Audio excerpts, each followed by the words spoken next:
Republican, Chairman of the House Judiciary Committee, Congressman Jim Jordan joins me. Good evening, sir. Good evening, Greta. Good to be with you. Nice day. What do you make of seizing the president's personal phone? Well, this is Jack Smith. I mean, we shouldn't be surprised. The Arctic Frost investigation was then merged with Jack Smith's special counsel investigation, and they did all kinds of things. They put a gag order on President Trump. They raided his home. They took the phone of a sitting member of Congress, Scott Perry, after surveilling him, spying on him for a week. They wanted to know who he associated with, who he hung out with, what were his patterns. I mean, and then, of course, we've deposed two of Jack Smith's lieutenants, Mr. Bratt and Mr. Wyndham. They took the fifth 71 and 73 times, respectively, took the fifth to questions like, was this political?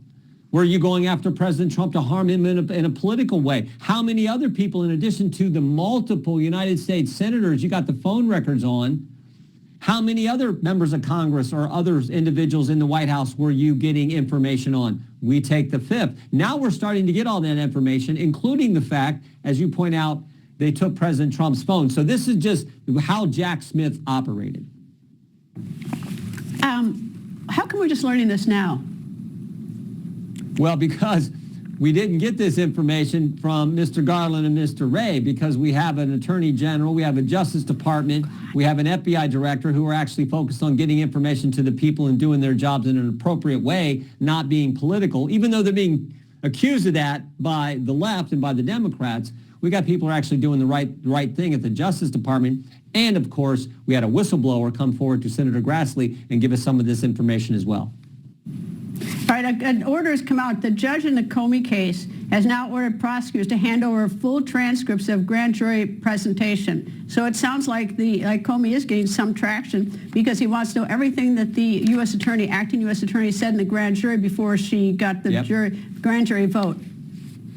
Yeah, that's good. Look, I think there are several people who were focused on politics, who were focused on going after President Trump. We talked about it last week, I believe, but a few weeks ago, we sent a criminal referral for Mr. Brennan because we believe Mr. Brennan lied to us while he was under oath, which you're not supposed to do. He said he wasn't involved with the dossier, didn't want it included in the intelligence community assessment.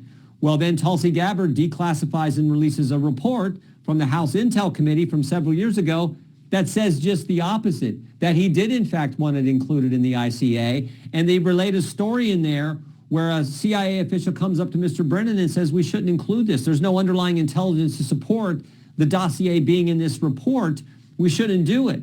And Brennan's response was, yeah, but doesn't it ring true? Showing his motive, displaying fully, I think, that he was out to get the president. And so it was Brennan, it was Clapper, it was Comey, and of course it was Jack Smith in the next administration doing the same kind of thing. So that's what's going on here, and we got to get the facts, and where appropriate, where it's warranted, I think there needs to be prosecutions, like with Mr. Comey and like with the referral we sent. We don't send many of these. You know, we don't send, the facts have to be there, and they were there on Mr. Brennan, and that's why we sent it to Attorney General Bondi. Comey's indictment involved whether he was asked whether it authorized anyone at FBI to be an anonymous source in news reports.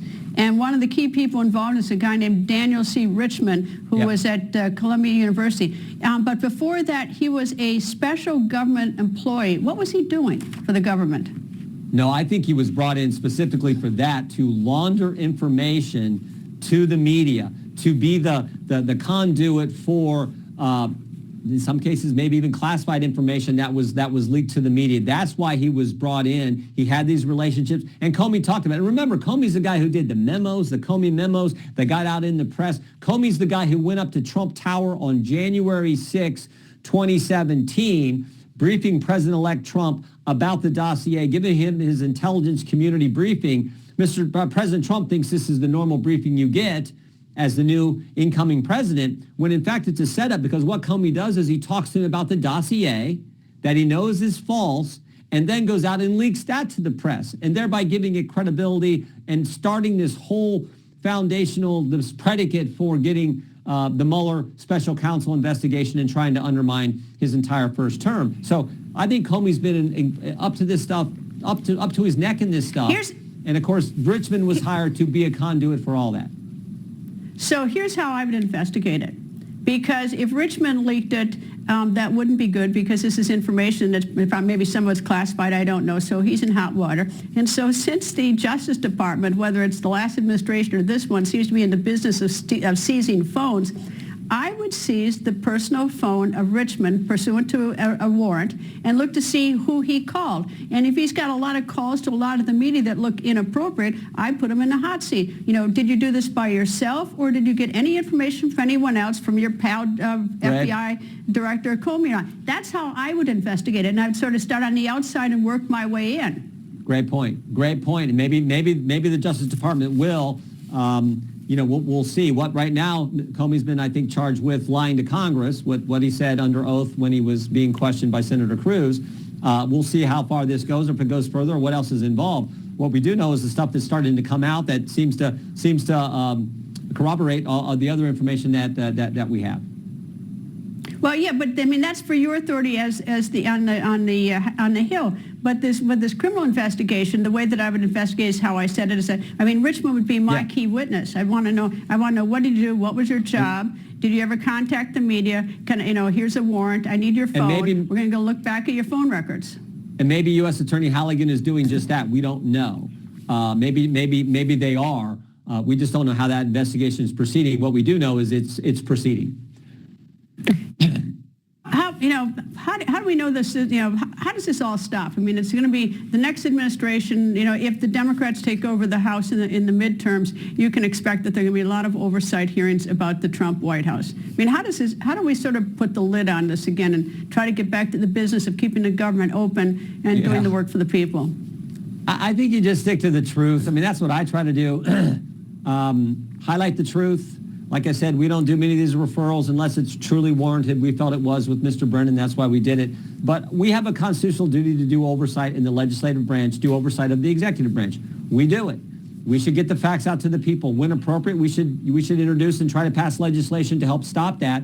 But hopefully, just by exposing it and holding people who truly did wrong, holding them accountable, it stops.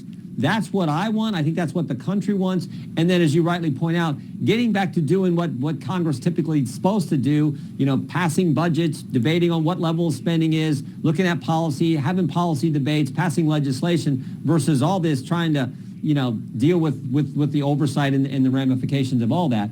So hopefully that happens. It'd be nice, though, if the Democrats would actually open the government and vote for a level of spending that they supported just 6 months ago. That to me seems to be pretty common sense.